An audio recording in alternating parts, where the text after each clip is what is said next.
Merci, merci. Bonjour à tous.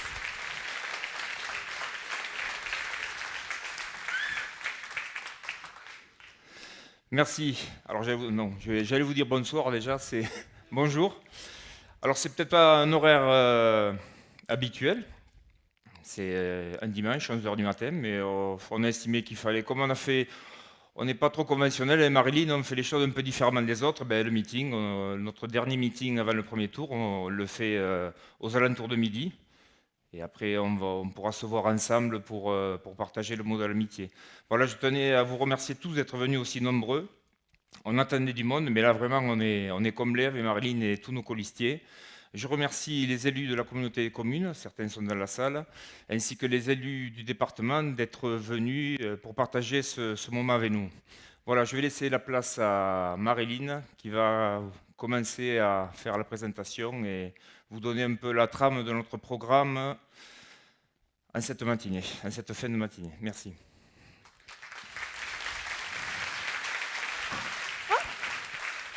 Bon, j'ai déjà trop de force. C'était pas prévu dans le sketch. Non, c'est pas grave, il peut rester en bas, ça me dérange pas. Bon, bonjour à toutes et tous. Merci Xavier. Donc, je vais débuter. J'ai l'honneur de pouvoir démarrer cette réunion et de donner le ton. Nous allons tout d'abord vous expliquer nos raisons, ce qui nous a conduit aujourd'hui à être ici et à mener ensemble avec Xavier cette liste pour l'élection municipale de Pamiers. On va bien sûr vous présenter nos colistiers, c'est important. Et ensuite, on rentrera plus dans la phase programme, où on a décidé de vous présenter 3 piliers phares de notre programme. Pamiers protège, Pamiers qui rayonne et le bien vivre à Pamiers. Je laisserai le mot de la fin à Xavier, je préfère toujours faire le départ.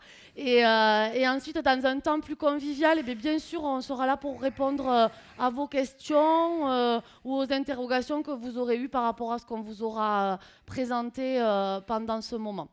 Voilà. Donc, je vais démarrer par ma présentation et par notre présentation. Donc Marilyn Doussat, pour ceux qui ne me connaîtraient pas, commerçante à Pamiers, fille et petite fille de commerçants qui sont installés sur la ville depuis 70 ans. Et puis en parallèle de tout ça, j'ai toujours été intéressée par la vie locale et effectivement maintenant ça fait 6 ans que je suis élue et que nous sommes élus.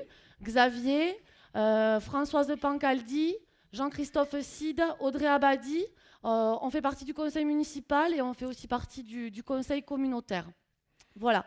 Ce rôle d'élu, lourd de responsabilité, je crois que je l'ai endossé dès le premier jour. Ce qui m'anime et qui m'animera, j'espère, pendant les 6 prochaines années, c'est que je souhaite être utile et être à vos côtés. J'ai eu en charge pendant ces 6 ans les affaires sociales de la ville. J'ai œuvré au quotidien avec un service qui m'a guidée, parce que je n'avais pas de connaissances dans le domaine. J'ai partagé avec les partenaires, avec les associations, dans le seul but d'aider ceux qui en ont besoin et dans le seul but de résoudre des problématiques sociales visibles en centre-ville et sur notre ville en général, en matière de logement. Et j'ai aussi participé à des temps qui se sont voulus plus conviviaux, des temps de partage avec nos aînés, avec les jeunes, au travers de temps dédiés, de la programmation du voyage annuel avec les aînés et des sorties qui sont dédiées à cette strate. Alors oui, ce fut une expérience très enrichissante sur le plan humain, et un quotidien qui s'est malheureusement vu plus difficile depuis 2 ans. C'est pourquoi Xavier et moi-même nous sommes beaucoup interrogés. Nous ne voulions plus nous projeter aux côtés du maire sortant et aux côtés du groupe majoritaire. On aurait pu choisir la voie la plus facile, continuer dans cette lignée, mais ça aurait été se mentir et surtout vous mentir à vous. Alors oui, nous avons eu le courage d'affirmer nos positions. Et si aujourd'hui je suis aux côtés de Xavier Fauré, c'est que j'ai très confiance en lui, que nous avons appris pendant 6 ans à nous connaître et qu'il a toujours été un soutien sans faille.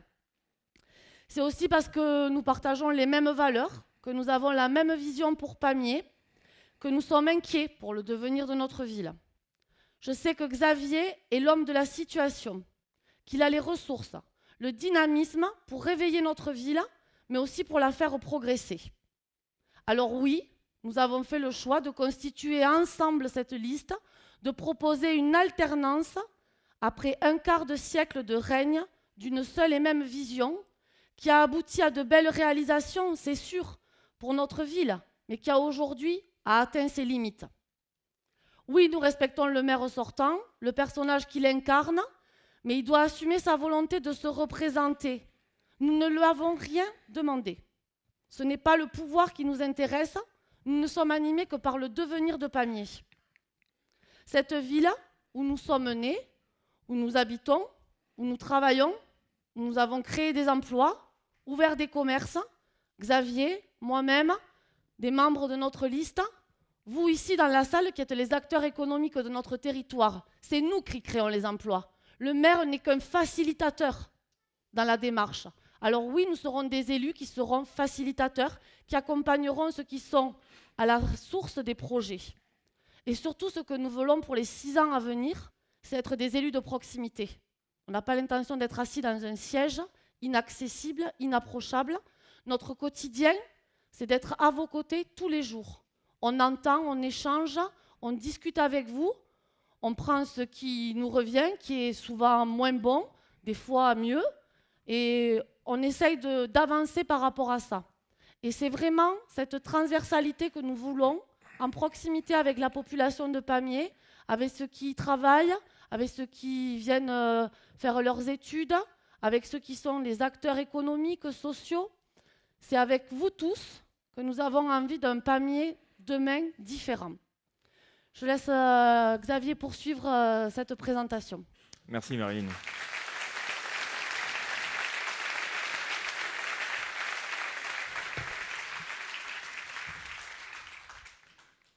Pas simple de passer après Marilyn. Alors pour ceux qui ne me connaîtraient pas, enfin le nom, le prénom, je suppose, c'est écrit dessus. Xavier Fauré, j'ai 52 ans, je suis marié, j'ai 2 enfants de 15 et 17 ans. Après ma scolarité, j'ai eu un bac technique à Mirepoix. Je suis allé travailler à l'usine Aubert-et-Duval aujourd'hui. À l'époque, c'était Fortec, donc à l'usine de Pamiers. Pendant 9 ans, j'ai travaillé. J'étais un des premiers réembauchés. On était une vingtaine d'intérimaires et j'ai gravi les échelons pour finir responsable aux pièces moteurs. Et après, j'ai voulu un petit peu voguer de mes propres ailes. Et mon esprit d'entrepreneur m'a mené à créer un bar-brasserie, le Havana Café, pour ceux qui connaissent. Je l'ai créé de toutes pièces. Et comme dit Marilyn, et c'est bien de le souligner, on a créé des emplois. Elle est un peu modeste, mais c'est quand même, ça va au-delà de la commerçante. C'est une vraie chef d'entreprise, elle a 20 employés. Et c'est vraiment quelqu'un d'ultra dynamique qui, des fois, elle court. Il y en a certains qui parlent de courir, mais elle court plus vite que moi. Ensuite, j'ai créé Laetitia Pizza, qui est toujours d'actualité, qui se situe place de la République. Ça aussi, c'était une pure création, avec création d'emplois à la clé. J'ai géré ces commerces pendant 5 ans. Et mon désir de voir d'autres choses et de connaître, de créer d'autres choses, j'ai passé 12 ans où j'ai racheté 3 cabinets d'assurance. Je me suis associé avec Xavier Cuc. Et au bout de 12 ans, j'ai vendu mes parts. Ça a été une formidable aventure. On a vraiment, j'ai pris beaucoup de plaisir à travailler avec lui. Et c'est que des bons souvenirs. Et ensuite, comme je vous dis, je suis toujours très curieux et j'ai toujours envie de créer et d'entreprendre. J'ai créé une cave à vin avec une épicerie fine. J'en ai créé une à Pamiers et récemment, j'en ai créé une à Toulouse. Alors pour un peu désamorcer le sujet, c'est pas innocent quand je vous dis ça. Alors certains vont pas comprendre, mais pas mal de personnes me reprochent d'avoir créé un commerce à l'extérieur de Pamiers. Oui, certes, c'est un fait, c'est au Chandelet. Enfin, le Chandelet se trouve pas quand même à Mirepoix, ça fait partie d'une zone commerciale de Pamiers. On est à 500-600 mètres du centre-ville. Mais la première idée, ça avait été de créer. On venait d'arriver à la mairie avec Marine, c'était en 2015, je crois. C'était de créer un commerce sur le centre-ville et de rénover la Providence. De créer un point restauration avec épicerie fine, avec cave à vin. Tout devait se faire sur la Providence. L'investissement représentait 800 000 euros, ce qui n'était pas neutre pour le centre-ville. Mais bon, apparemment, mon projet n'a pas plu. Et en mairie, on m'a stipulé que ce n'est pas un projet qui était fait pour le centre-ville et on m'a gentiment aiguillé vers le Chandelet. Donc, cette petite précision, parce que je sais qu'il y a quelques attaques qui fusent un peu depuis les dernières semaines ou les derniers mois. On est en train de prendre les commerçants du Chandelet pour des parias. Non, non, ce n'est pas des parias. Les terrains ont bien été vendus par André Trigano et c'est lui qui a poussé les gens à s'installer. Donc il ne faut pas tout confondre quand même. Voilà. Et ce qu'il y a de paradoxal, c'est que sur ce prochain mandat, si on est en place, enfin, je vais faire très attention parce qu'apparemment sur le siège du maire, il y a une pique qui est installée. Il l'a dit lui-même à France 2. Donc on changera le fauteuil. Ce sera ma première chose. Je vais m'occuper personnellement du centre-ville et des commerçants du centre-ville. Voilà. C'est une tâche qui est, je ne vais pas dire qui est lourde, mais qui est très intéressante et c'est ce qui me plaît. Mon parcours vous le montre. Moi, ce qui me plaît, c'est de créer, de créer de l'emploi, vraiment de faire vivre les choses. Donc c'est moi personnellement qui m'en occuperai. Je Voilà, au crois moins, ça c'est dit. je crois qu'on peut lui faire confiance parce que vraiment, c'est moi qui lui ai suggéré de prendre en charge ce dossier parce qu'il y avait une attente forte. On sait qu'il y a une urgence. Et quand je dis urgence, je pèse mes mots et je comprends le sentiment d'inquiétude des commerçants du centre-ville, hein, plus pointés que ceux qui sont en périphérie, même si aujourd'hui, avec le contexte actuel, on pourrait penser que ceux qui sont en périphérie vont peut-être avoir des jours un peu difficiles. Mais voilà, donc je pense que Xavier, il est là pour, au niveau du centre-ville, nous amener une nouvelle vision. Il faut surtout qu'on amène, avec ça, nos services à des compétences supplémentaires pour qu'ils soient force de proposition, pour avoir un nouveau visage commerçant dans Pamiers. Voilà. Voilà, mais après, c'est des choses qui sont toutes bêtes. Pour s'intéresser aux choses, il faut vivre à Pamiers. Je ne vous fais pas le parallèle, mais il faut y vivre et il faut y être.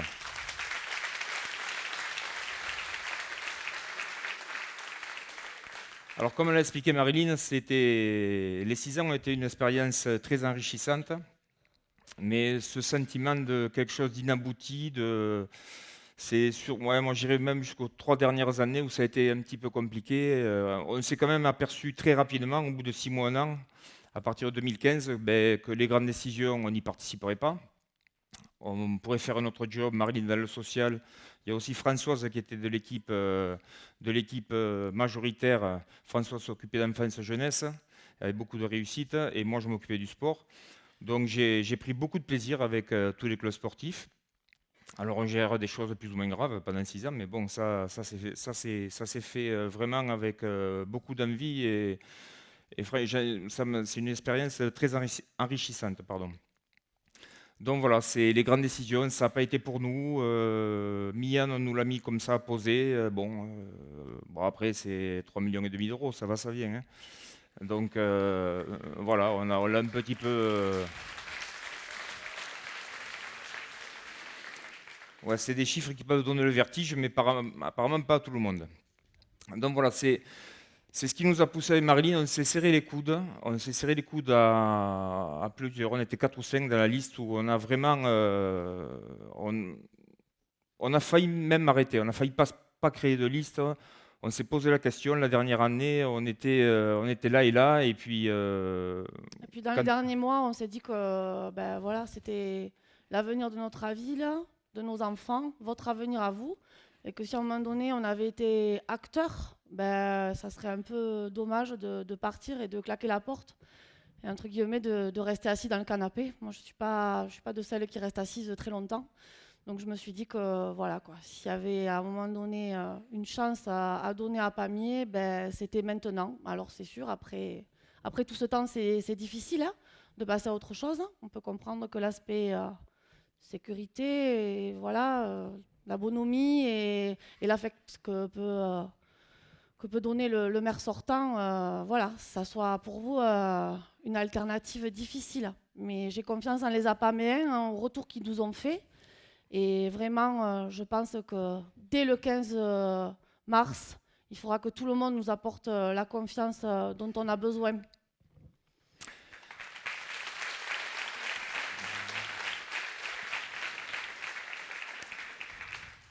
Alors maintenant, on va passer, on va dire, c'est presque le plus important, c'est les 33 colistiers qui nous ont suivis. Ça a été une tâche pas simple, parce qu'il a fallu les convaincre. On n'a pas dit il nous faut 4 hommes, il nous manque 5 femmes, on va chercher, voyons ton carnet d'adresse, l'annuaire, tu connais pas. Non, ça n'a pas été ça. Ça a été une démarche vraiment colistier par colistier, leur expliquer ce qu'on voulait faire, ce qu'eux ils attendaient de nous, ce qu'ils voulaient donner aux APAMEens, leur disponibilité, parce que c'est une équipe jeune, ça veut dire une équipe jeune, 47 ans de moyenne d'âge, pas trop de retraités dans l'équipe, donc des gens qui sont actifs, qui ont des jobs, qui ont des commerces, il y a des chefs d'entreprise. Je pense à Vanessa Echenyedos, jeune entrepreneur avec une trentaine d'employés quand même, ça c'est quand même fabuleux. J'y suis jamais arrivé à ce score-là, mais bon. Donc ça a été vraiment un combat de tous les jours et on est arrivé à les réunir. Alors il y a quelque temps, je fais beaucoup de parallèles avec les articles de la Dépêche, on nous a reproché de s'être fait retoquer les bulletins de vote. Donc je vais vous dire exactement pourquoi on se les a fait retoquer. Il n'y a rien de très grave là-dedans.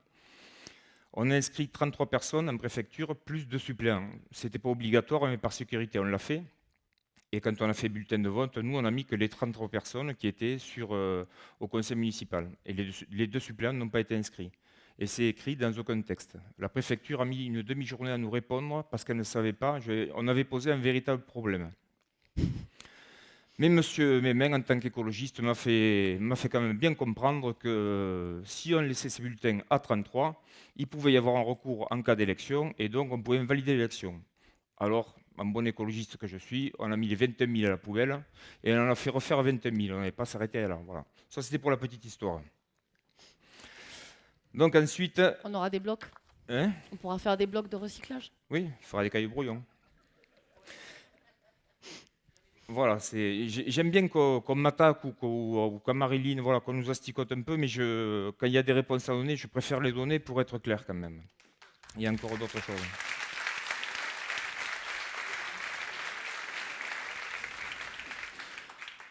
Alors maintenant, ces fameux colistiers, vous allez les voir en chair et en os, ils sont tapis dans le nord de chaque côté. Je vais laisser Marilyn commencer. Voilà. Alors, j'ai l'honneur d'inviter à nous rejoindre sur la tribune Félix Corredera, Christelle Delpech et Victor Pimenta.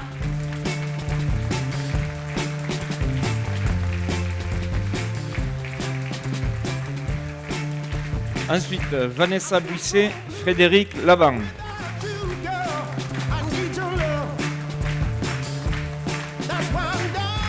Jean-Paul de Agustin et Louisette Théron.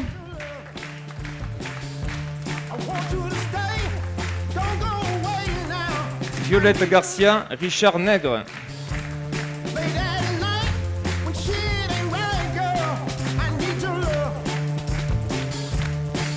Myriam Bruguière et Guillaume Laurent.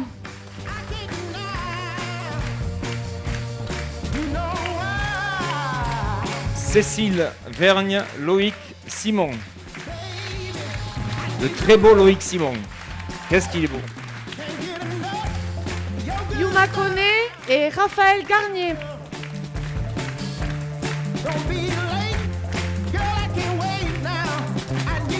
Céline Delpech, Pierre Pujol. Barbu de l'équipe.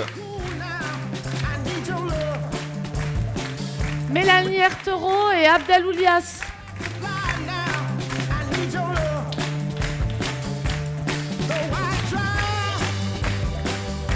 Karine Mendes, Alain Antras.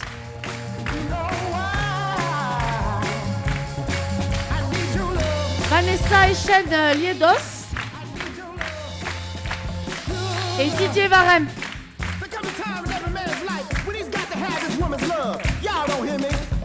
Fabienne Deluc-Virenque, Éric Pujade.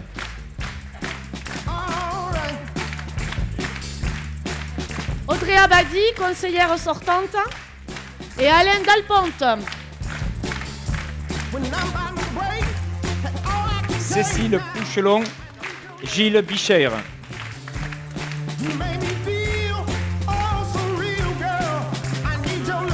Et 2 de nos piliers forts, Françoise Pancaldi et Jean-Christophe Cid.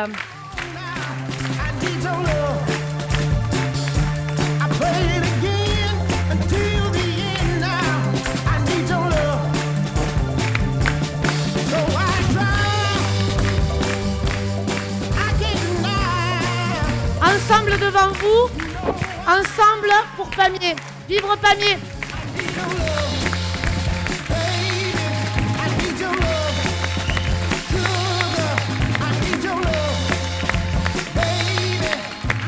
Je trouve que ça fait une belle affiche, ça serait vraiment dommage qu'on se passe de leurs compétences. Et je pense franchement, d'arriver à réunir une équipe comme ça, c'est pas tous les jours, et ça se fera pas tous les 6 ans. Je tiens à le préciser.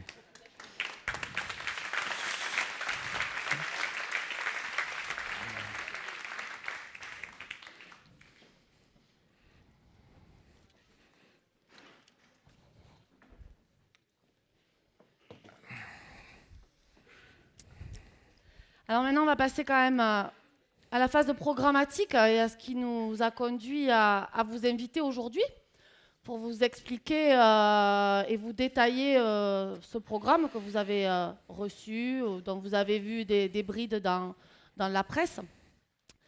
Donc ça s'articule autour de 3 thématiques, comme je vous l'ai annoncé tout à l'heure. Une ville qui protège, une ville qui rayonne et le bien vivre à Pamiers. Alors pour le premier volet, une ville qui protège, je demande à Alain Dalponte et à Abdel Oulias de me rejoindre à la tribune.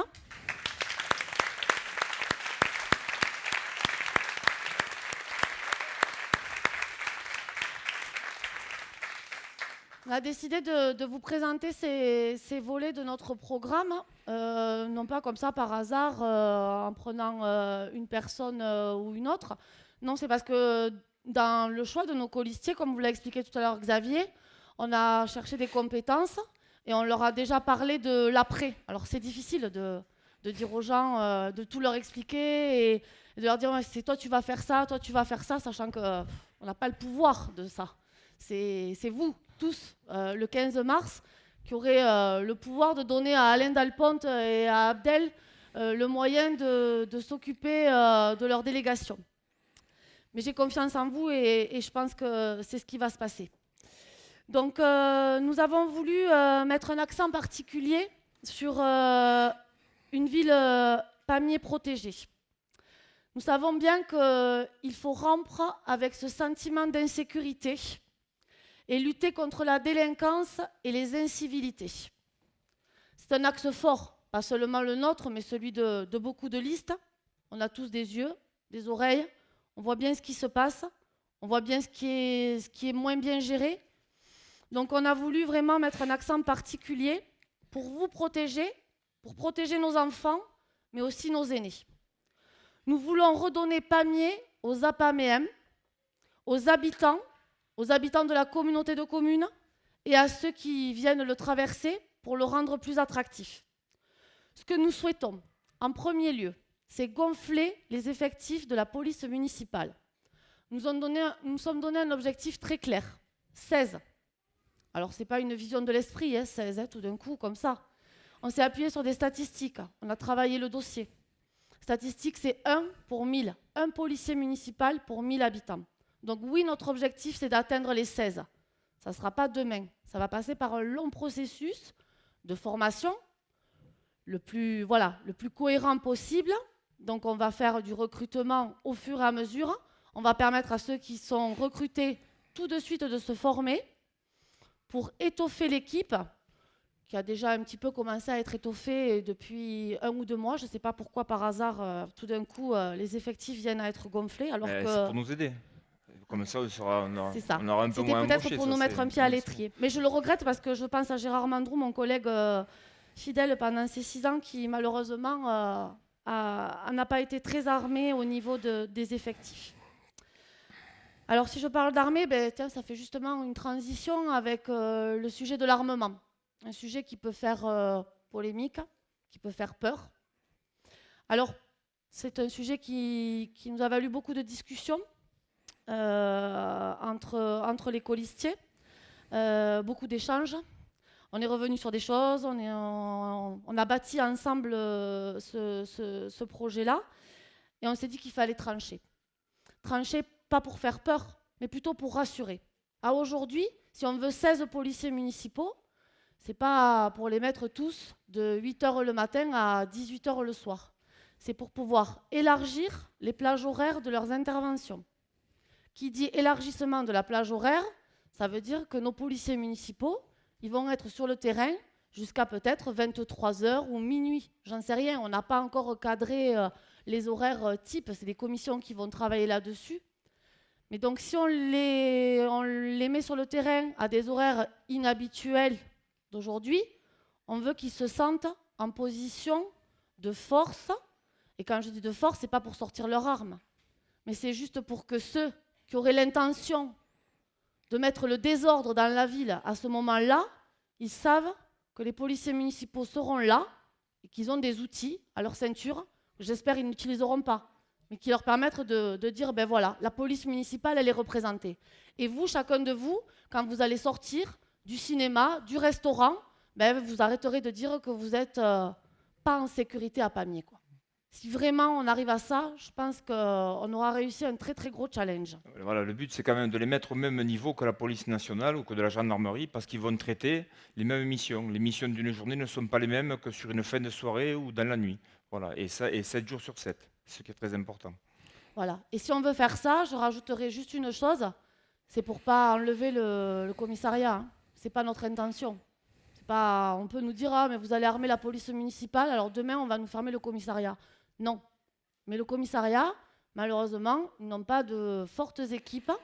Ils en ont qu'une, voire deux la nuit. Et quand ils sont sur une intervention, il faut vite qu'ils puissent répondre et être présents sur une autre. Donc nous, ce que nous voulons, c'est pouvoir conforter leur action. Et en même temps, si un jour, l'État venait à nous dire, ben oui, le commissariat de Pamiers, il n'y a plus les fonds pour qu'il perdure, ben à ce moment-là, vu la baisse des dotations que l'État donne aux collectivités, effectivement, eh ben on peut dire, ben oui, on aura peut-être une solution un peu palliative. Voilà, à ce moment-là. Ce n'est pas ce que j'espère, mais effectivement, il faut y penser. Une solution de transition, hein, pas palliative. Donc je laisse la parole à Alain Dalponte qui va vous parler plus de la thématique de sécurité et tranquillité. Merci Marilyn. Bonjour à tous. Donc, je vais donc m'attacher à détailler les autres volets de notre action dans le domaine de la tranquillité publique. Elle s'articulera principalement autour de deux axes. Le premier tient dans l'occupation du terrain avec réactivité. La présence d'une police municipale aux effectifs renforcés sera accompagnée d'une montée en puissance de la vidéoprotection, avec la création d'un centre de surveillance urbain. Il s'agit par là de se doter d'un outil central offrant une grande réactivité sur le domaine public, avec également un effet dissuasif non négligeable. Alors, ce type d'infrastructure, il permet une coordination accrue des équipes du terrain, des équipes municipales, et pas uniquement de la police, parce que cet outil, il est utile dans tous les domaines, aussi bien dans la prévention de la délinquance que dans le maintien d'une ville propre, ou par exemple, un effet réactif, un accident sur la voie publique, eh ben on peut, grâce à un opérateur derrière, orienter les services de sécurité, modifier le sens de la circulation si besoin. Le premier temps de la manœuvre sera bien évidemment la réalisation d'un état des lieux. Parce qu'actuellement, je crois qu'il y a 27 caméras qui sont déjà déployées. Mais ce système, il faut l'optimiser et le centraliser.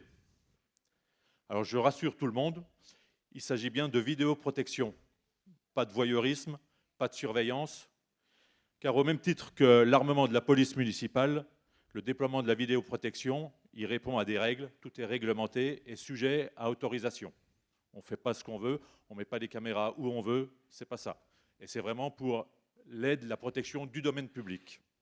Et d'ailleurs, ce centre pourra être effectivement aussi ouvert et on pourra en discuter avec les maires des communautés de communes qui souhaitent peut-être eux aussi et qui sont pour certains déjà équipés de vidéosurveillance et qui pourront peut-être, on pourra mutualiser donc les effectifs humains qui seront derrière les écrans pour permettre une réactivité aussi sur les villages de la communauté de communes. Le deuxième axe, il s'orientera vers une complémentarité des actions. Il s'agit dans un premier lieu de recréer les liens et la coordination entre les services nationaux et municipaux.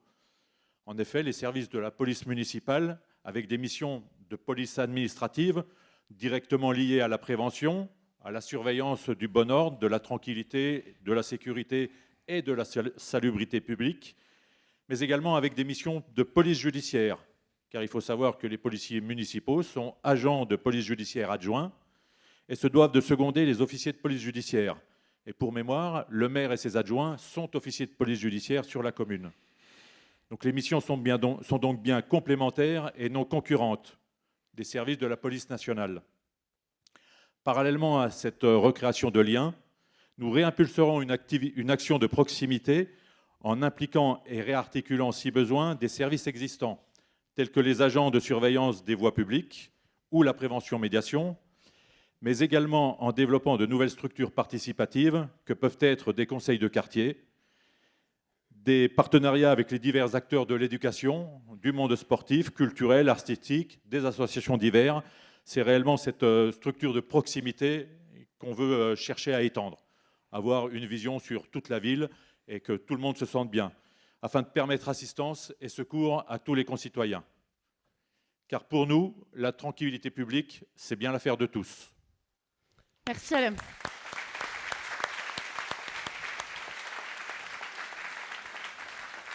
Effectivement, par rapport à ce sentiment de tranquillité publique, quand on parle de tranquillité publique, on vous a parlé des moyens que nous on souhaitait mettre en action, mais il y a aussi derrière cette population de jeunes ou de moins jeunes qui sont dans les quartiers de la ville, qui occupent les quartiers de la ville et qui ont certainement besoin d'un référent, d'un médiateur qui va vers eux pour instaurer du dialogue et de la transversalité.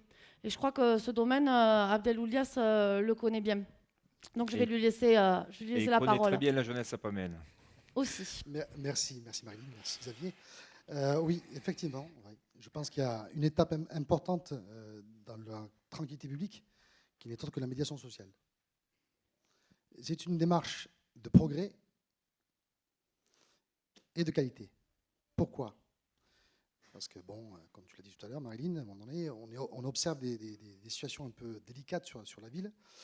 On a des changements sociétaux qui font que maintenant, nous, si on arrive à aller jusqu'au bout de la démarche, c'est de mettre en place une médiation sociale de qualité en direction des populations, de la population pamène qui devient plurielle, où les problématiques, parce qu'on parle bien de problématiques et non pas de population qui posent des problèmes, s'enchaînent, s'accumulent, sans avoir aucune réponse. Et il est là le problème. Pour nous, en tant que municipalité, on se doit de protéger, de combattre ce sentiment d'insécurité. Donc c'est vrai qu'on arrivera avec le côté policier municipal, force de l'ordre, mais je pense qu'il y a un dialogue social à mettre en place et une considération à mettre en place sur ces populations qui nous posent problème. Voilà, il faut qu'ils sachent que la chance, on la leur donnera. Exactement. Mais on n'ira pas au-delà. S'ils ne la prennent pas, c'est toujours pareil, c'est toujours le même système de tendre la main. prendre. Voilà, on tendra la main aux jeunes qui veulent s'en sortir, parce que c'est majoritairement des jeunes qui nous posent un petit peu de soucis. Donc on mettra en place un accompagnement, une écoute, une orientation. Si toutefois ça ne marche pas, je pense que les forces compétentes feront leur travail. Ça marchera. Ça marchera.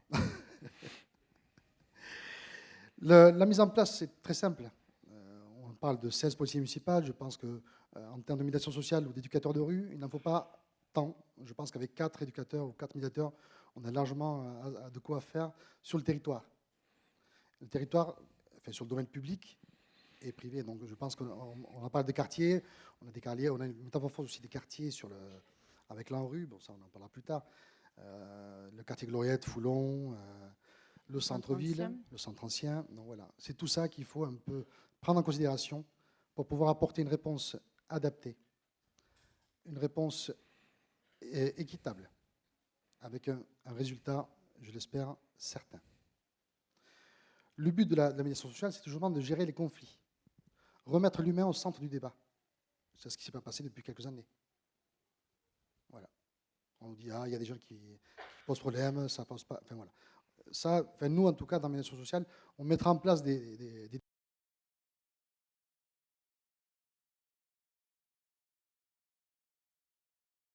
sur les zones intermédiaires entre les zones commerciales et le centre-ville.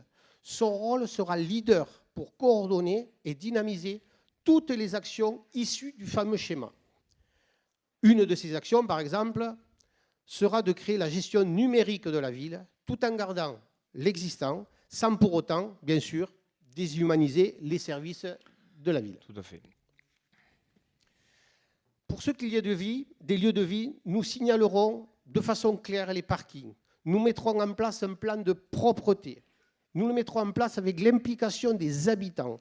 Nous mettrons en valeur les entrées de ville et toutes les places et les lieux d'échange qui existent déjà sur Pamiers. Nous aiderons aussi à l'inclusion des nouveaux Apaméens, des anciens Apaméens, des jeunes, il ne faut pas les oublier, les seniors, ils sont déjà là, en recréant l'esprit des quartiers, en redonnant à notre jeunesse la fierté et le plaisir de vivre à Pamiers. Pour ce qui est des animations, beaucoup d'animations existent déjà et nous les soutiendrons. Elles y sont, elles fonctionnent, nous allons les soutenir. Nous créerons des animations nouvelles, pérennes, sur un jour, un week-end ou sur des périodes plus longues, telles des festivals, qui occuperont les lieux emblématiques de Pamiers, que sont les canaux, Millane, il va falloir en faire quelque chose, le Castellat et même Cailloux. Toute nouvelle idée, tous les nouveaux projets seront écoutés et soutenus dans leur réalisation. Entre autres, une action de collecte d'informations et d'objets sera mise en place pour la création d'un musée de la mémoire des usines métallurgiques de Pamiers. Je dis des usines métallurgiques puisque l'usine, que nous appelons tous l'usine, a eu plusieurs noms et plusieurs périodes. Nous collecterons tout ça et nous créerons un musée avec ça. Le plus compliqué, ça va être le commerce. Nous allons créer, sur une idée de Marilyn, une colonne vertébrale entre le Castellat, la rue Charles de Gaulle et la place de la République. Cette colonne vertébrale du commerce servira de support privilégié à nos premières actions pour le développement de toute la ville. Les autres axes et les autres rues commerçantes profiteront de ces améliorations et de ces aménagements. Oui, on n'oubliera personne. Hein, faut pas... Marilyn a raison, il y a urgence pour les commerces du centre-ville.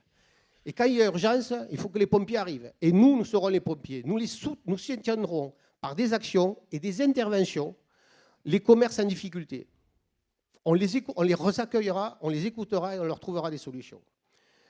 Nous rechercherons, avec Xavier, de nouveaux investisseurs que nous motiverons à venir dans Pamiers afin de développer une offre complémentaire, cohérente et nouvelle pour des enseignes qui n'existent pas et qui vont soutenir les commerces existants.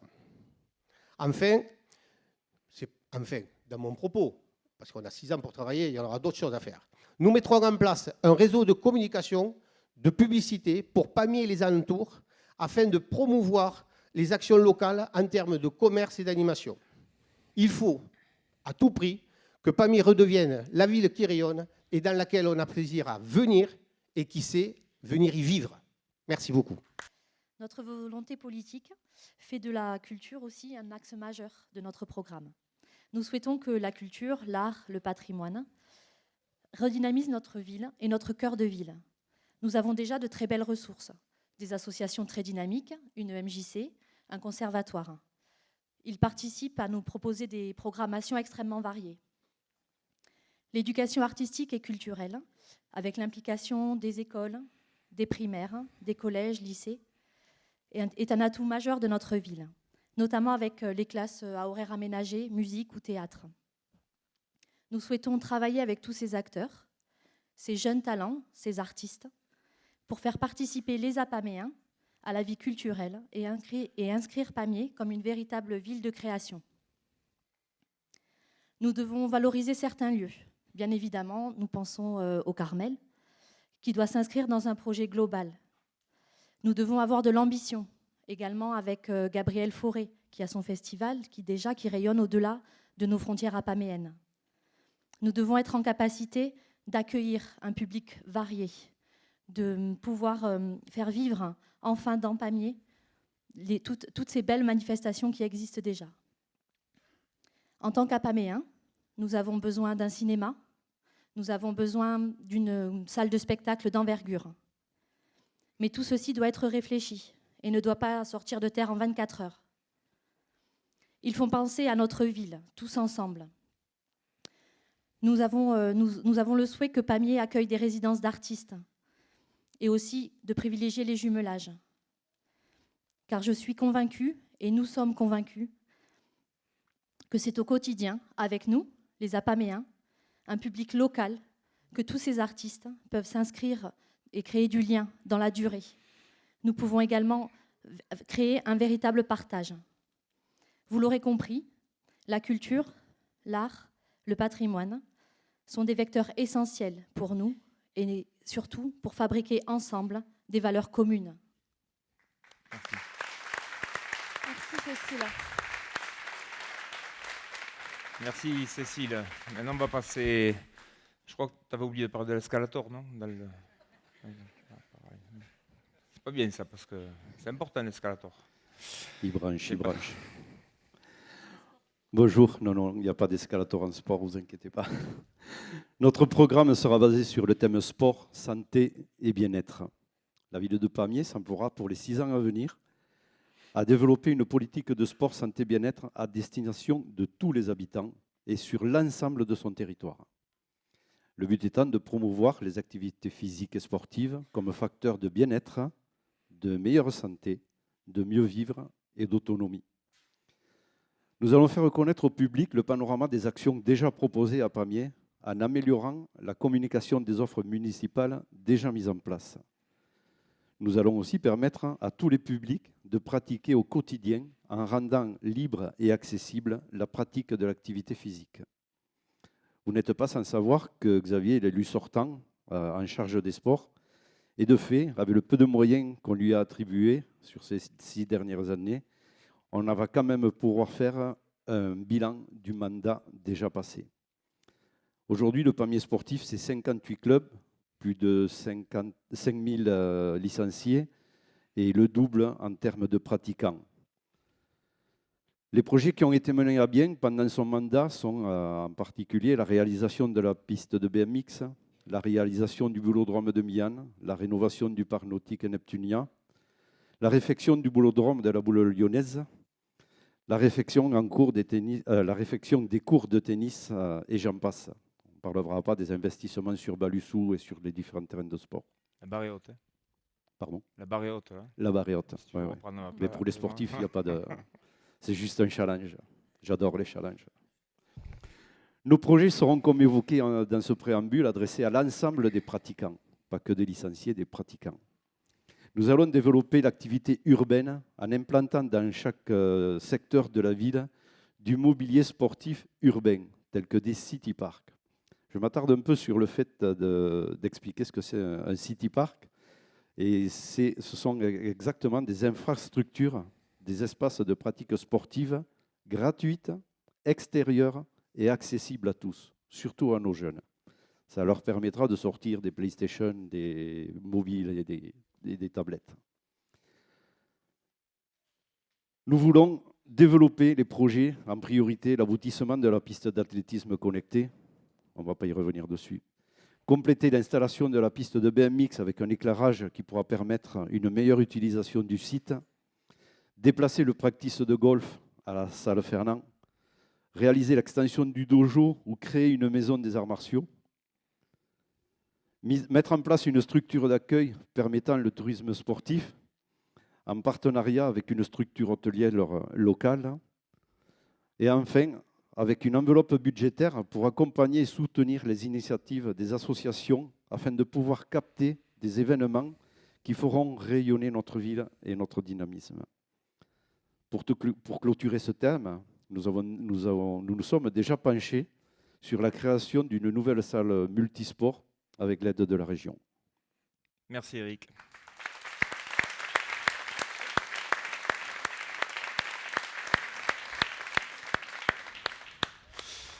Alors vous voyez beaucoup de choses, beaucoup de projets.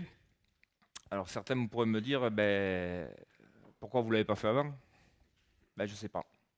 Pourquoi on ne l'a pas fait avant? Enfin si, je le sais pourquoi on ne l'a pas fait avant. Il y a toujours eu ce manque de concertation entre les divers acteurs, entre les divers élus, ce manque de gouvernance, ce manque de transversalité, où les gens ont travaillé dans leur bureau, tout seuls, sans voir ce qui se passait à droite, à gauche. Il faut penser que la jeunesse, c'est rattaché à la culture, c'est rattaché au sport, c'est rattaché au bien vivre. Nos aînés aussi, les aînés, c'est la culture, c'est le sport, c'est tout.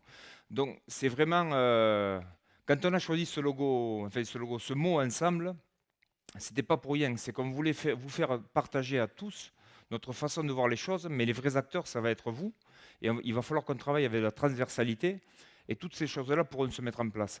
Mais franchement, je les félicite parce qu'ils ont fait un boulot. On se voit 2-3 fois par semaine. C'est pas évident de faire tout concorder. Et franchement, je vous remercie encore.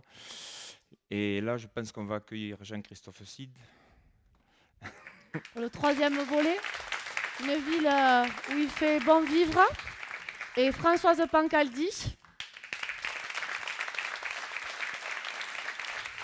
Aussi, avant que Jean-Christophe démarre, Jean-Christophe était avec nous au conseil municipal, dans l'opposition.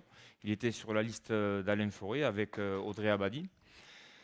Et les relations qu'on a eues pendant les 6 ans ça a été courtois, on a échangé de temps en temps, mais on a toujours trouvé que Jean-Christophe avait des interventions très pertinentes, parfois contre nous, mais c'était justifié. Et c'est pour ça qu'on s'est rapprochés et on s'est apprivoisés l'un l'autre. Et maintenant, je ne vais pas dire qu'on est des bons copains, mais on a trouvé quelques points d'affinité et j'en suis très content. Voilà, je te laisse la parole. Juste sur ce point-là, je pense qu'on a des valeurs communes Oui, par c'est le vrai. sport. Voilà. Ouais. Ouais. Tu joues au rugby, non? C'est ça, ouais. C'est ça. Ah. Bonjour à tous. Donc, merci. Je vais essayer de présenter donc, un élément important aussi. On est un peu sur le local, mais il y a un élément aujourd'hui qui est fondamental et dont tout le monde a pris conscience, c'est quand même la transition écologique. On est dans un monde global, on parle l'actualité l'évoque. Il est important avec cette question d'urgence climatique donc d'être en tant qu'élu local, d'impulser, de travailler sur cette thématique-là.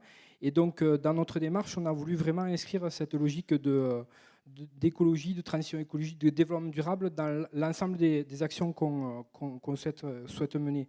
Donc, il y avait des choses qui ont été faites. On a commencé en 2000, il y a la mise en place d'un agenda 21 qui a été créé, qui a même été, à la fin des années 2010, labellisé, qui a été même énormément plébiscité et qui était exemplaire. C'est la région qui a décerné même un prix, je crois, au maire sortant.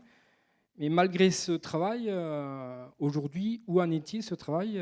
On ne sait pas trop. En 2016, il y avait la volonté de le relancer après les élections, mais ce travail n'a pas été finalisé.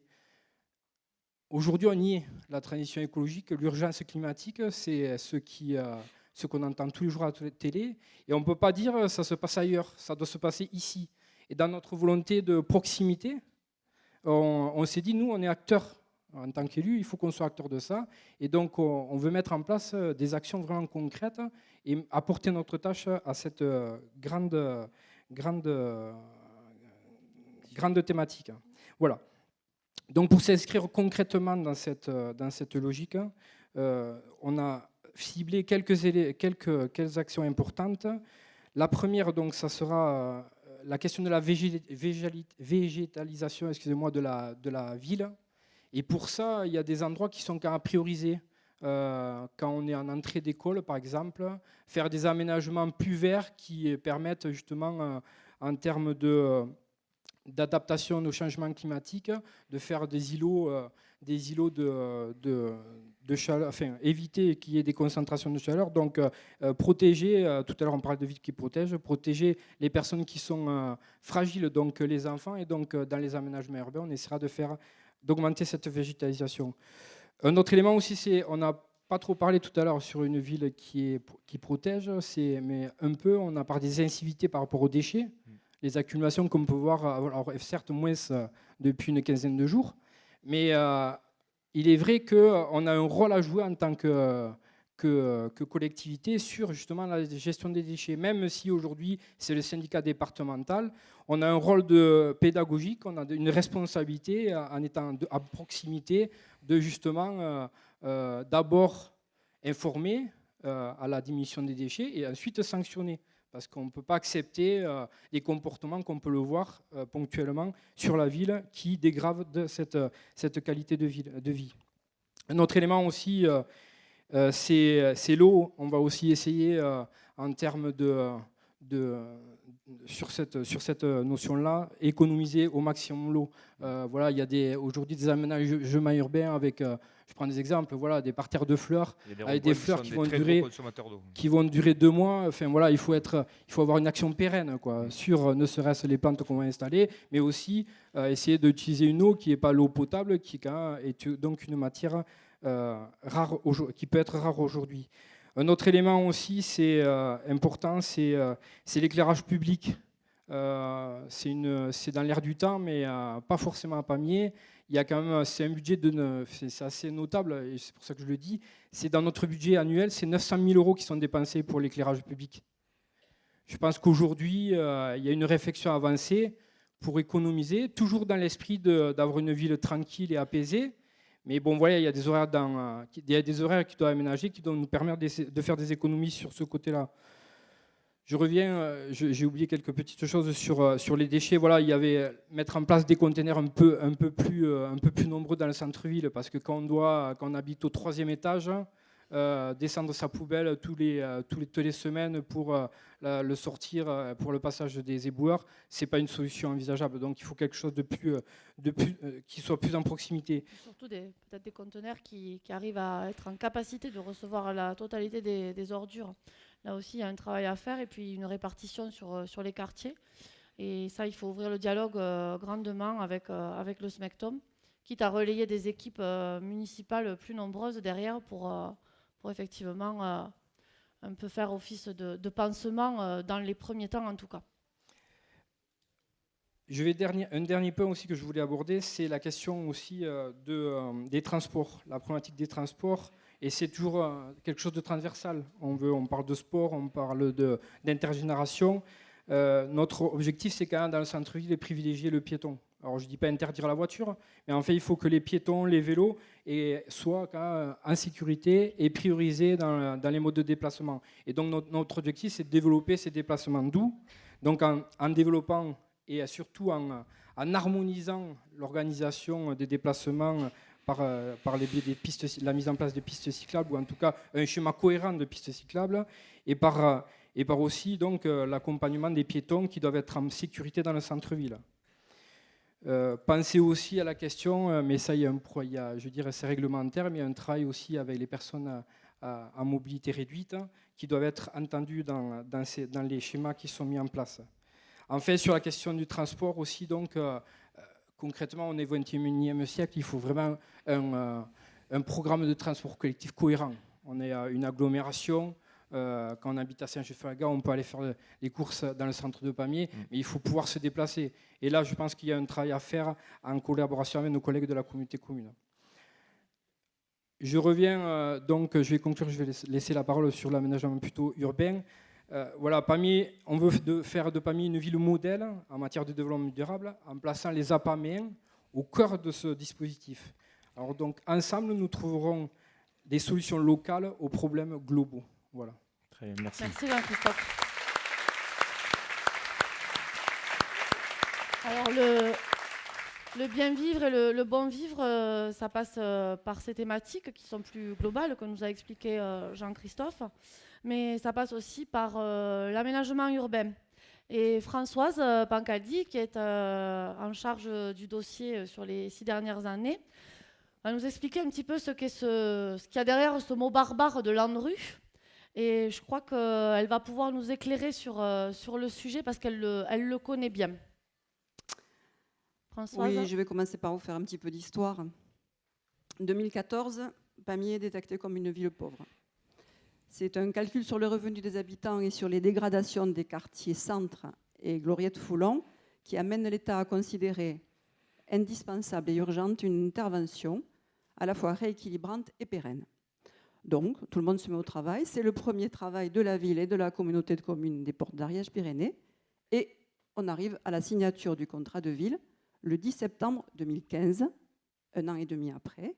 Objectif, cohésion, solidarité. Grâce à cette signature, Pamiers va pouvoir amorcer le volet rénovation urbaine. Alors, dans la continuité, sur cette base de foncier dégradé, s'enchaîne le montage du fameux projet au nom barbare, ANRU, Agence nationale de rénovation urbaine, pour justement la rénovation et l'amélioration du cadre de vie. Alors, je vous passe les diagnostics urbains, les diagnostics sociaux, les études, les échanges, les examens avec les partenaires nationaux, régionaux, départementaux, quelques comités techniques, quelques comités de pilotage, des comités d'engagement, des conseils d'administration aussi, oui. Un travail colossal, long, parfois usant, qui a été réalisé par des techniciens accompagnés par les élus de la ville et de la communauté pour proposer enfin de valider la stratégie de transformation. C'est ce programme d'opération prévisionnelle concrète qui est décrit dans ce qui a été signé et appelé Convention pluriannuelle le 19 novembre 2019. 5 ans sont passés. Cette programmation, Françoise, si je comprends bien, elle n'appartient pas qu'à l'équipe sortante. Elle appartiendra aussi à la future équipe qui sera en place. C'est une convention qui a été signée par le maire sortant, bien sûr, mais D'accord. qui de toute manière devrait être portée par l'équipe en place, l'équipe municipale. Très bien. Mais il n'y a pas que la ville qui a signé, il y a également, bien sûr, la communauté de communes des Portes d'Ariège-Pyrénées qui, justement, a porté toute l'ingénierie de ce projet. Et puis le grand bénéficiaire qui est l'Office public de l'habitat d'Ariège et l'OPH 09, puisque c'est le quartier sud de la Gloriette. Il y a aussi la SPL Midi-Pyrénées Construction en délégation du projet que vous avez vu fleurir sur la rue Gabriel-Péry, la Villa Major. Il y a aussi à l'OGA, la Société coopérative Un Toit pour tous, Action Logement Service et bien sûr la région Occitanie et le conseil départemental Ariège-Pyrénées. Je vais vous faire juste un petit inventaire pour le programme. Il y a 2 gros axes. Donc, le secteur nord, centre ancien, c'est la rue Gabriel-Péry, la promenade des Maquisards, l'avenue du Jeu du Mail. Et là, on retrouve la rénovation, la Villa Major, l'opération Îlot Sainte-Claire, la reconstruction de l'école maternelle, et il y aura les aménagements des friches, lavoirs et fonderies. Et puis, il y a toute la partie secteur sud, qui est le quartier Gloriette. Il va y avoir la démolition de ce bâtiment, de ce grand bâtiment qu'on appelle la Barre H, qui est juste en face le lycée et le gymnase. Il y aura aussi la grande réhabilitation des 84 logements existants sur le haut de la butte et aménager tout ce quartier en un quartier paysager en terrasse en face de l'Ariège. L'ensemble de toutes ces actions, de toutes ces opérations sont développées sur le calendrier prévisionnel pluriannuel qui va jusqu'en 2027. Alors si les délais sont tenus, c'est-à-dire c'est un peu plus qu'un seul mandat municipal. Alors 2027, on a parlé de la Villa Major. La Villa Major devait être commercialisée. C'est l'immeuble qu'on a rue Gabriel-Péry où il y en a des travaux, vous ne pouvez pas le louper. Ça devait être commercialisé début 2018. On est début 2020, ce n'est pas encore commercialisé. Alors quand elle parle, moi je pense qu'on peut aller sur 2 mandats, voire 3 mandats. C'est pas... Alors quand il y en a certains qui veulent en 2 ans faire plein de choses et puis après se retirer, ça me semble pas trop possible. Il faut rester réaliste. Voilà. Désolé de t'avoir coupé.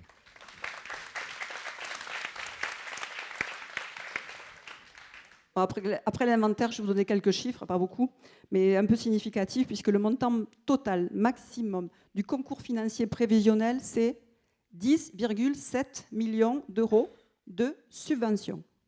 Et puis, 2,5 millions d'euros de prêts. Le concours financier des partenaires attendus, également, région, département, Europe, Banque des territoires, c'est 6,3 millions d'euros. Et puis, une petite estimation peut-être de 6 millions d'euros, et ça, c'est les éventuelles recettes sur les logements qui vont être construits. Donc on parle bien de 17 millions d'euros de subventions. On est loin des 42 qu'on annonce. Ben. ou 44 même peut-être, parce que, après je te repasse la parole, je ne sais pas, tout le monde l'a reçu, le catalogue des 3 Suisses dans la... On parle de 42 millions d'euros, enfin il faut remettre les choses, il faut dire la réalité. Il y a des choses qui ne sont pas possibles, on ne peut pas, enfin, on ne vous prend pas pour des fous, mais si peut-être, j'en sais rien moi, mais il y a des choses, il faut vous dire la réalité. On essaie de vous mettre la poudre aux yeux. Nous, tout ce qu'on fait, on est pragmatique, avec Françoise, Marilyn, Jean-Christophe, Audrey qui était là pendant 6 ans. On sait de quoi on parle. Alors certes, on ne vous a pas projeté des super images, on ne vous a pas fait un truc très sympa, vous allez sortir, waouh, c'est chouette ce qu'ils vont faire, on va se régaler pendant 6 ans. Non, on vous dit ce qui est faisable. Et on ne pourra pas aller au-delà. Et quand on parle de 3 mandats pour faire tout ça, c'est réellement 3 mandats. Mais ça se fera. Bien sûr qu'on n'y passera pas à côté. C'est une manne qu'on a. Mais ça, quelle que soit l'équipe, ce sera peut-être Madame Thiédot, Monsieur Lafargue, Monsieur Mémin, quelle que soit l'équipe qui est en place, c'est dans les tuyaux, ça y est, à nous de le gérer, de voir le timing avec lequel, parce qu'on ne va pas se griller un budget complet pour faire que ça. Hein. On a les sports, on a la culture, on a le développement durable, d'autres choses à faire. Mais ça y est, ça va se faire. Donc après, il faut être tranquille. On n'est pas plus fou que les autres, on va le faire. Et puis Françoise est une sachante, elle menait ça pendant 6 ans. C'était vraiment une condition avec Marilyn pour qu'on reparte, que Françoise soit à nos côtés, parce qu'elle sait. Donc voilà, je voulais avoir cette précision. Et on est 200 ou 300 aujourd'hui. Faites passer le message quand vous sortez. Voilà, eux, ils nous ont dit réellement ce qu'il en était. Et puis vous pouvez aller voir les chiffres en mairie, on vous les donnera, c'est exactement ça. Voilà, merci.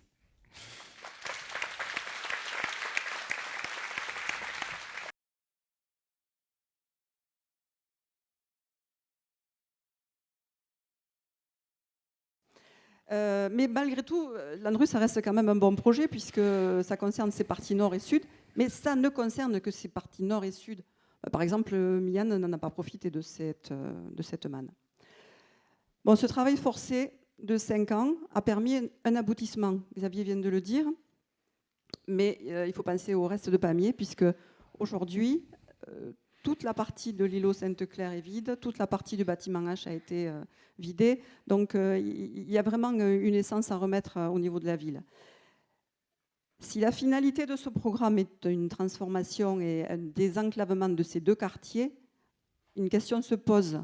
Comment ne pas oublier tout le reste de la ville comme cela a été pendant 6 ans? Alors comment mettre aussi démolition, travaux, les inévitables problèmes de circulation qui vont se répercuter et affecter toute la ville. Bon, le plus dur reste à faire, il faut faire. Il faut mettre en place, et nous allons mettre en place une gouvernance pour gérer ces travaux, mais aussi en parallèle, développer, réveiller. Il faut remettre de l'énergie dans la ville. Il faut les mettre autour de ces quartiers. Alors, ce projet, nous allons le suivre. Il est signé.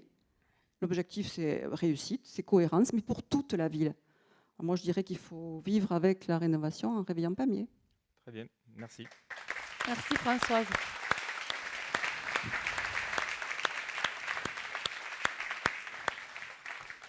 Sur la dernière thématique, on a parlé d'environnement, d'écologie, d'aménagement urbain.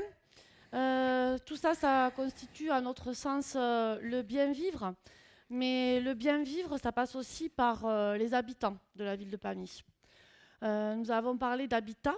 Il faut, pour rebondir avec les propos de Françoise, parler inévitablement d'un sujet que l'on voit un peu partout sur les propositions de nos adversaires, c'est le permis de louer.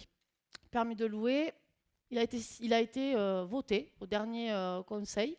Donc, effectivement, quelle que soit l'équipe qui sera en place, ça sera un outil de travail.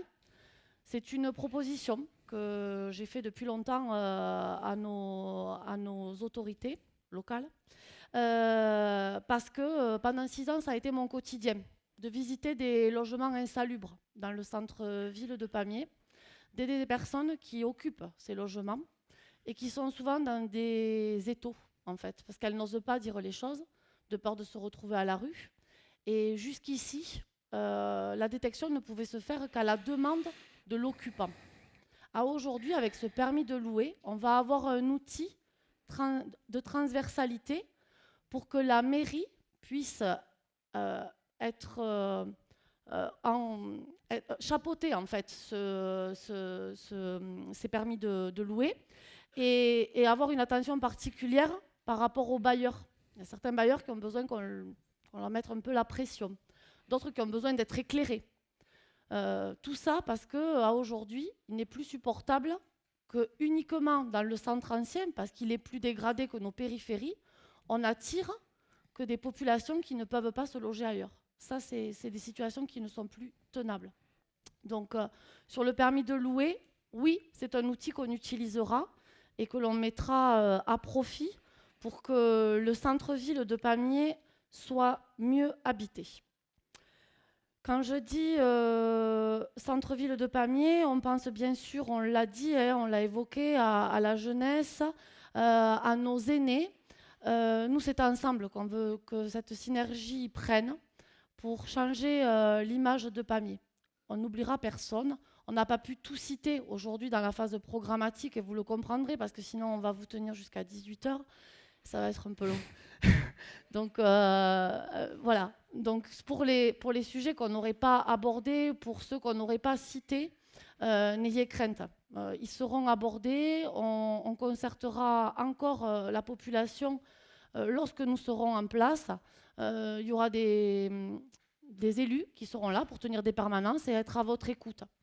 Vraiment, ce que nous voulons, c'est que vous compreniez que oui, nous serons des élus de proximité. Nous avons l'intention, dès le 23 mars, de nous retrousser les manches et de nous mettre au travail, réellement.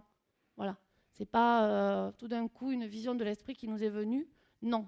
On a envie que les choses bougent, on a envie que les choses mutent, avec vous, avec les habitants et avec l'ensemble de l'équipe municipale, et ça, j'y tiens. Je vous remercie pour votre attention. J'espère que nous n'avons pas été trop longs, mais que nous avons été assez clairs sur nos intentions.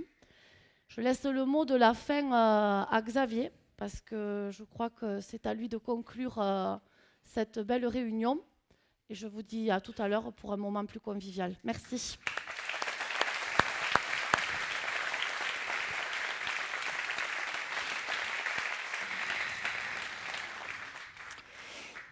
Alors oui, maintenant il commence à faire faim et soif, donc on va conclure.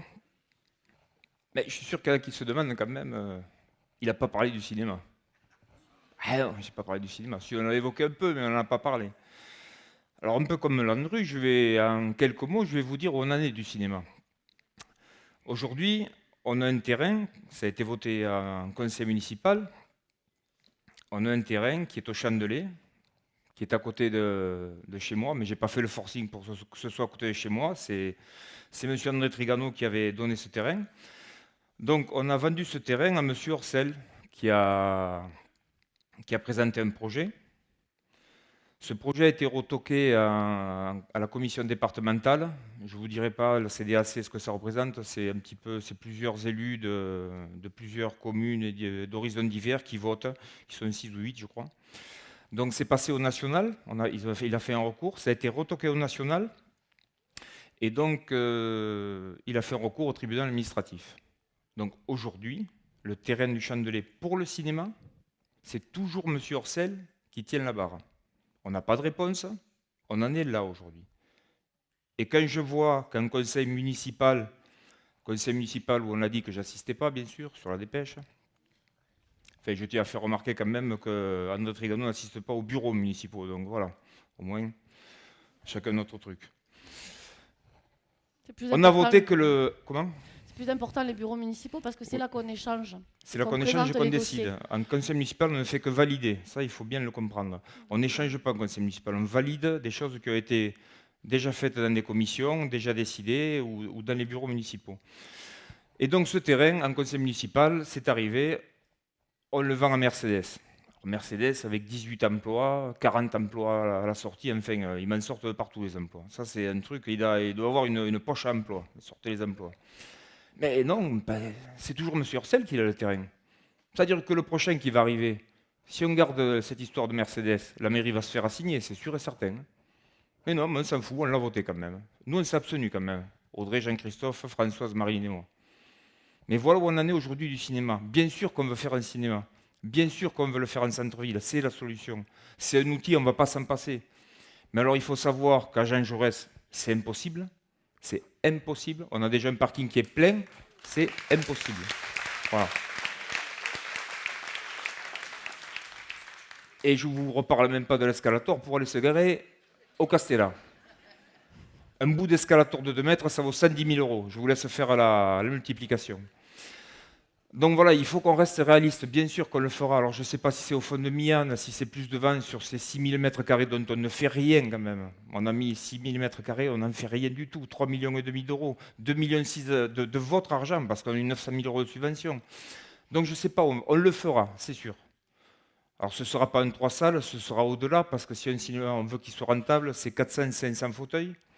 Tous ces chiffres, je ne vous les balance pas comme ça, je les connais très bien. Je les connais très bien parce que j'avais un ami qui avait un projet, donc je les connais très bien, ces chiffres. Mais ne vous inquiétez pas, si on peut le faire, on le fera. On a aussi dans les, alors je ne vais pas dire dans les cartons, on y réfléchit, une salle de, alors ça va être une salle, je ne vais pas dire une salle polyvalente, mais un peu une salle de spectacle, un peu de ce type-là. Parce qu'aujourd'hui, on a refait quand même la salle du jeu du mail. Je ne sais pas si certains viennent voir quelques spectacles, on a enlevé 100 places. 100 places. On a enlevé 100 places à Milan aussi. On ne peut plus se garer. Ah, c'est fabuleux. On avait un parking immense, mais on a tout enlevé.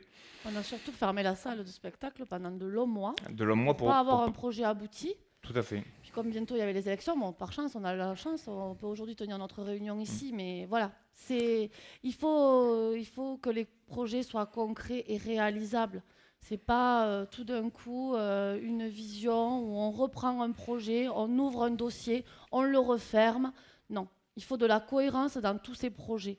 Et ça sera effectivement des projets qui seront étudiés et partagés en commission, en bureau municipal, en présence du maire. Voilà, ça c'est très très important. Oui, tout à fait. Et donc cette salle, aujourd'hui, on contient les gradins déployés 300 personnes. Et pour en avoir discuté avec Henri Nérou au département, on a eu plusieurs discussions, on se connaît un petit peu avec Henri. Il me dit, sur le département, on ne parle pas de Pamiers, on parle du département, il manque une salle avec une jauge à 800 ou 1000 personnes. Ça manque. Ça manque parce que pour accueillir des pièces de théâtre, des concerts, des one-man shows, des choses comme ça. Aujourd'hui, on a essayé de faire venir certains spectacles humoristiques, Moscato, des choses comme ça. Si vous n'avez que 300 places, le prix du billet, vous allez le sortir à 50 ou 60 euros. Ou alors il va falloir que la commune paye la moitié. Donc aujourd'hui, c'est vrai qu'une une salle de spectacle avec un rayonnement départemental, ce serait vraiment... Alors on en parle... On n'a pas encore le lieu, mais voilà, on aurait pu vous vendre du rêve, vous faire un petit schéma. On a Karine Mendes, son mari est architecte, il aurait fait ça avec plaisir, il nous aurait sorti. Mais on reste réaliste, franchement. Regardez les programmes, on reste réaliste. Vous voyez, quand on vous sort quand même un programme, alors ça peut paraître pas grand-chose, hein, mais ça a été voulu, c'est sur du papier recyclé. Voilà, c'est pas un grand format, c'est pas du papier glacé, il n'y a pas 20 pages comme sur certains programmes. Mais tout ce que vous avez dedans, c'est réaliste et réalisable surtout. On ne vous vendra pas ce qui n'est pas réalisable. Voilà. Ça, il faut bien le comprendre, il faut bien le dire autour de vous. C'est une lourde responsabilité que de construire un projet. Et on n'a pas l'intention de mentir. Ce n'est pas dans nos habitudes. Et ce projet, si on l'a écrit, si on l'a construit, c'est pour le tenir. Donc nos ambitions, ça sera des futures réalisations, mais tout se fera. Pas de suite, mais tout se fera. Surtout que dans notre programme, on s'est engagé à ne pas augmenter la fiscalité des APAMM pendant les 3 prochaines années. Alors pourquoi 3 ans? On a pris la moitié du mandat. On espère pendant ces 3 ans retrouver un peu de richesse, redonner aux gens l'envie de vivre sur Pamiers, parce que beaucoup s'en vont dans les communes avoisinantes, Villeneuve, La Tour-du-Crieux, Saint-Jean-du-Falgan. Ça encore, c'est des choses, il faut être vraiment de Pamiers pour le savoir. Mais voilà, les gens, on le voit, il y a une érosion des APAMiens, et nous, c'est un manque de recettes. Mais le but, ça va être de les faire revenir à proximité et de retrouver ces recettes. C'est pour ça qu'il y a des villes en France, ça fait 20 ans qu'ils n'ont pas augmenté les impôts locaux. 20 ans. Parce qu'ils arrivent à retrouver des richesses, ils arrivent à ramener du monde chez eux. Nous, ça va être notre but. C'est pour ça que quand on dit ne pas augmenter les impôts pendant 3 ans, c'est tout à fait réalisable. En 6 ans, ils ont augmenté de 12,8%. C'est pas rien. Hein. Donc voilà ce que je voulais vous dire dans la conclusion. Et maintenant, je vais demander amis colistiers de se lever, de venir un petit peu avec nous, parce qu'ils sont beaux, ils sont mignons, ils sont pleins de couleurs. On va descendre les tables. Ah, j'ai pas d'assistant. Ouais.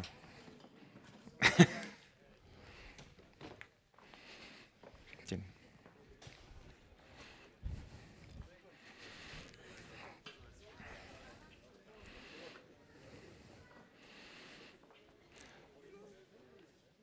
Bon, déjà, je ne sais pas ce qui va se passer le 15, je ne sais pas ce qui se passera le 22, mais comment dire, pour l'ensemble de tout ce qu'ils ont fait depuis 4-5 mois, je pense qu'ils méritent d'être vraiment applaudis parce qu'ils ont fait un boulot énorme. Voilà.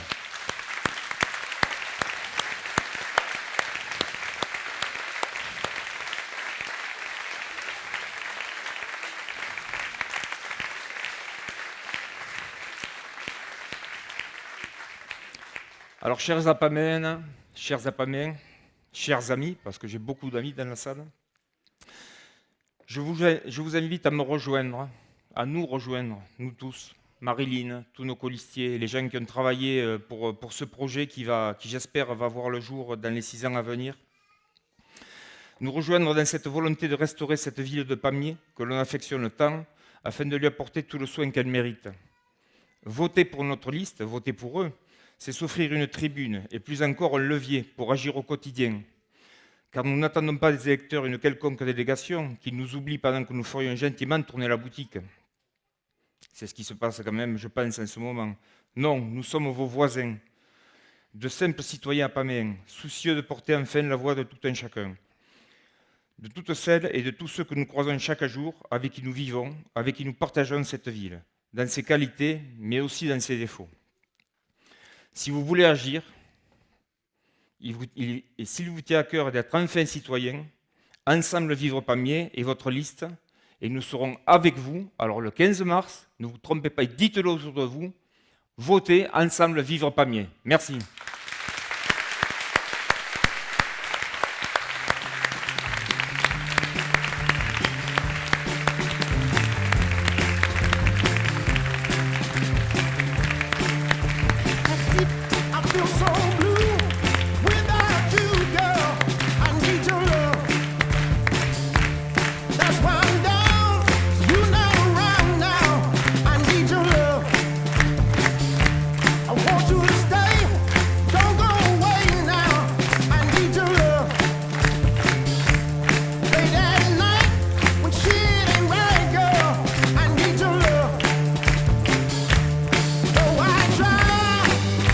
Et maintenant, le meilleur moment du meeting, le buffet qui va être servi derrière vous.